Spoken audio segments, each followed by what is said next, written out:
விசிகவை கூட்டணிக்கு அழைத்த அதிமுகவிற்கு அக்கட்சியின் தலைவர் திருமாவளவன் பதிலளித்துள்ளார்.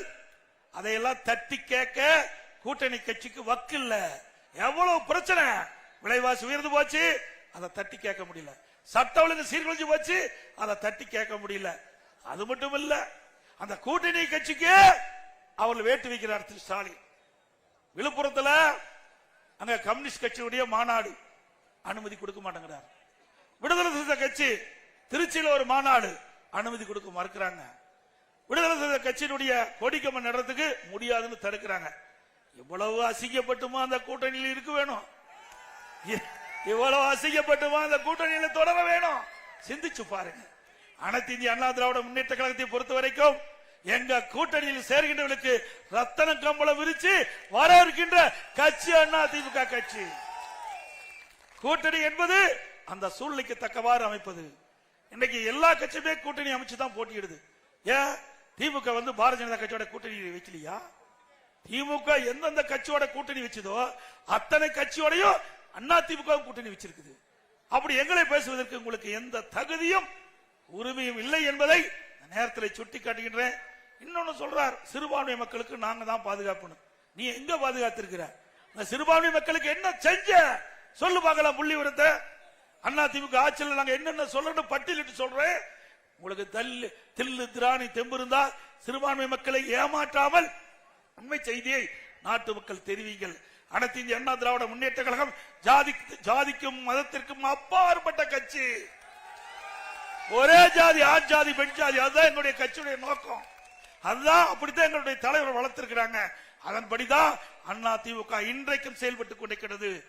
ஆகவே சிறுபான்மை மக்கள் எந்த விதத்திலும் அண்ணா திமுக 30 ஆண்டு காலம் ஆட்சியிலே அமர்ந்திருக்கின்றது. எந்த இடத்திலையும் அவர்கள் பாதிக்கல. இன்னைக்கு அரண்போல் சிறுபான்மை மக்களை பாதுகாத்த அரசாங்கம் அண்ணா திமுக அரசாங்கம்.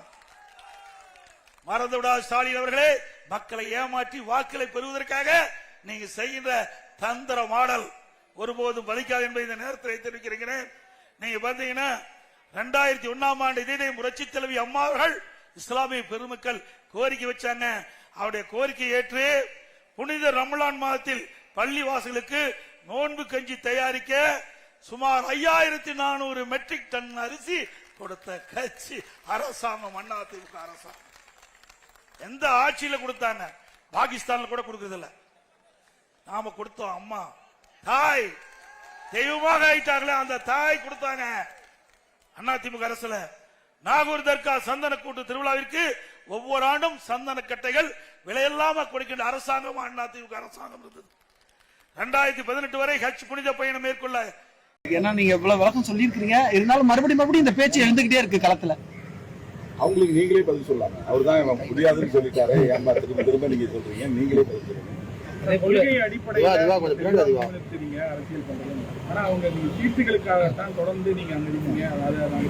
அவங்களுக்கு அவங்க கூப்பிட்டதை நான் போயிருந்தேன்னா என்ன ஆக ஓட்டுவாங்க. அவங்க கூப்பிட்டா நான் போகல, அங்க போறதுக்கு வாய்ப்பு இல்லை. அதனால என்ன கொச்சைப்படுத்தும் நோக்கி அப்படி சொல்றாங்க. அது அவங்களுக்கே தெரியும், மனசாட்சிக்கே தெரியும். நான் அதிமுக விமர்சிக்கணுங்கிற நோக்கத்தில் விமர்சிக்கல. அதிமுக மேல எனக்கு எந்த கருத்தும் இல்லை. அவங்க வலுவாய் இருக்கிற போதே கூட்டணி ஆட்சி அப்படின்னு அமித்ஷா சொல்றாருன்னா அதிமுகவை எவ்வளவு பலவீனமா அவங்க கருதுறாங்க. பலவீனமா கருதுறவங்க பாஜக, அவங்கள அவங்க டிஃபெண்ட் பண்றாங்க.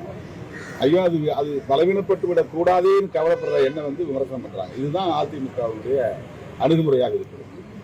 எம்ஜிஆர் ஜெயலலிதா கட்டி காத்த இயக்கத்தை அவர்கள் துச்சமாக மதிக்கிறார்கள். மிக சாதாரணமாக பேசுறாங்க. அவங்க கருத்தை கேட்காமலேயே, அவருடைய ஒப்புதல் இல்லாமலேயே கூட்டணி ஆட்சி என்று சொல்லுகிறார்கள் என்றால் அதிமுகவை நாங்கள் பலவீனப்படுத்துவோம். அதுதான் பாஜக சொல்லுவது. அதுதான் அதுக்கு பொருள். அப்ப அவங்க கோபம் யாருக்கு எதிராக வரணும்? யாரை கேட்டு இப்படி சொல்றேன்ல சொல்லணும். அதை நான் அதை சுட்டி காட்டுறேன். அதிமுக எச்சரிக்கையா இருங்க, உங்களை பலவீனப்படுத்த பாக்குறாங்க. நீங்க சொல்லாமலேயே அவங்க கூட்டணி ஆட்சின்னு சொல்லுவதன் மூலமா உங்களை ரொம்ப குறைச்சி மதிப்பிடுறாங்கன்னு நான் சுட்டி காட்டுறேன். அப்போ அவங்க என் கருத்துக்கு ஆதரவு கூட தெரிவிக்க வேண்டாம், அமைதியா இருக்கு. ஆனா என்ன அவங்க விமர்சிக்கிறாங்கன்னா தன் தலையிலேயே மண்ணை வாரி போட்டுக் கொள்கிறார்கள் என்றுதான் அதை நான் பார்க்க வேண்டியதாக இருக்கிறேன். பாஜக கூட்டணியே ரொம்ப குழப்பமான ஒரு சூழ்நிலை இருக்கு. அதிமுக ஓபிஎஸ் அணியா